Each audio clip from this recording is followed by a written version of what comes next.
Hello, everyone, and welcome again to my channel. My name is Jay, the teacher who has traveled to all the continents of the world in her quest to tick off every single location on the globe from my bucket list. I have always traveled with my family.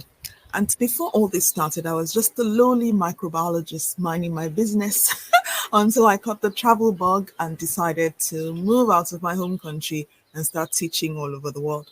But this whole thing, this whole adventure, this whole brand that I've built would not have been possible if I had not volunteered. When I tell people to volunteer, especially with the cost of living crisis around the world today, people look at me and go, huh?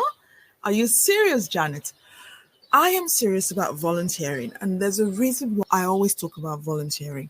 Today, I'm going to be sharing with you all the different things that you prove to a recruiter, especially a teach abroad recruiter, when you volunteer. You see, teaching has always been a highly skilled profession.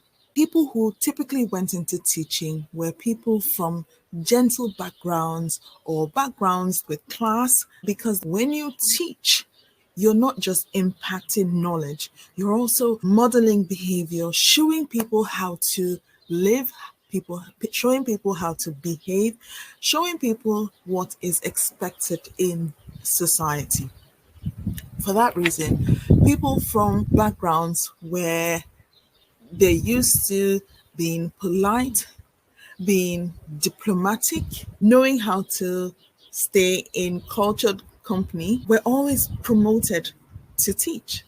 For example, in a time gone era, women who did not get married, who were seen to be on the shelf, were the best candidates for this, because those women would have come from a privileged background, but because they hadn't found husbands in the marriage mat, were now too old to marry. And so, since they would not have their own children, they would then be tasked with impacting knowledge from their gentle background onto other children. Then came the age of governesses, and teachers then generated from there, which is probably why there are a lot more women in the teaching profession. I don't know, especially with the younger ones. Now, before I derail and go off course with this topic, I'm bringing you back to the skills you need to learn with volunteering. Let's see what volunteering really means. Volunteering typically means when someone spends time, unpaid time, doing something to benefit others. Helping close friends or relatives is not volunteering. So if you say you babysat your nephew, well done, you helped your family, you didn't volunteer. Although my daughter would beg to disagree on that, but that's for another video. Doing something to benefit the environment and through that other people will then be classed as volunteering. So let's listen to the different skills that you learn or the different things that you show a recruiter in teaching, especially when you want to teach abroad, when you volunteer. Number one, when you put volunteering, I would be immediately blown away by you. And these are the reasons why. One, personal fulfillment. You are contributing to causes you care about. When you care about something, chances are you'll want to do the same again and again and again. For example, I'm someone who likes to read books, so you do not need to cajole me to read books. I would find books that I'm passionate about and I will read it. So when you put volunteering on your CV, you're telling me that, oh, you're passionate about whatever it is you're volunteering. So say you're volunteering at a homeless shelter. It means that you are someone who cares about the plight of people. If you're volunteering at a hospital, I will see you as someone who cares about the welfare of people. So if you're a qualified doctor and I can see that you volunteered, I will hire you immediately because I know you care about people. For you, it's not a paycheck, it's about the care. The same thing applies if you're a teacher and you've got some volunteering experience in your experience on your CV. I will drop everything and I will hire you immediately. Why? Because I can see that you really care about teaching. You really care about being in the classroom. You really care about children. You really care about learners and how furthering or improving their lives through learning is what you're passionate about. Second thing you need to know, when I see volunteering on your CV, it demonstrates values. Volunteering shows your commitment to social responsibility. So, when you volunteer, it means you're passionate about a social thing, like the food bank or a homeless shelter. It means for you, that's a social thing that you really care about. And you not only talk the talk, because when we hear that there's an earthquake on one side of the world, it's now customary for people to send prayers and blessings to those people. We're so used to seeing people sending prayers and blessings to different parts of the world where we've heard of a natural disaster or a catastrophic event or an injustice being done. But the people on ground who march against that thing, who force the hands of government to change a rule, or write letters, or volunteer their time to sit and educate people on that social injustice. Now, those are volunteers, and that person does not need to tell me how much they're passionate about that thing. I can see it in the way they talk about that thing, in the way they volunteer their time. For example, if you know me or if you're on my mentoring group, you don't need a prophet to tell you that Janet is passionate about mentoring. I mentor without getting paid. I rejoice when you get hired. I have sleepless nights with you when you're filling out your applications or you're going for an interview. I message you when you have a problem. Do I need to convince you that I'm passionate about mentoring? Or do I need to argue the point that I'm passionate about getting more people who look like me into this profession? Probably not, because from my actions, you can already see. Now, volunteering can come in different shapes and sizes. There are some people who pack up their bags, like my daughter's doing this summer, and they travel to faraway places and volunteer full time. My daughter's doing that because she's trying to get onto a medical program and she knows that she is passionate about volunteering in countries where medicine does not get to them.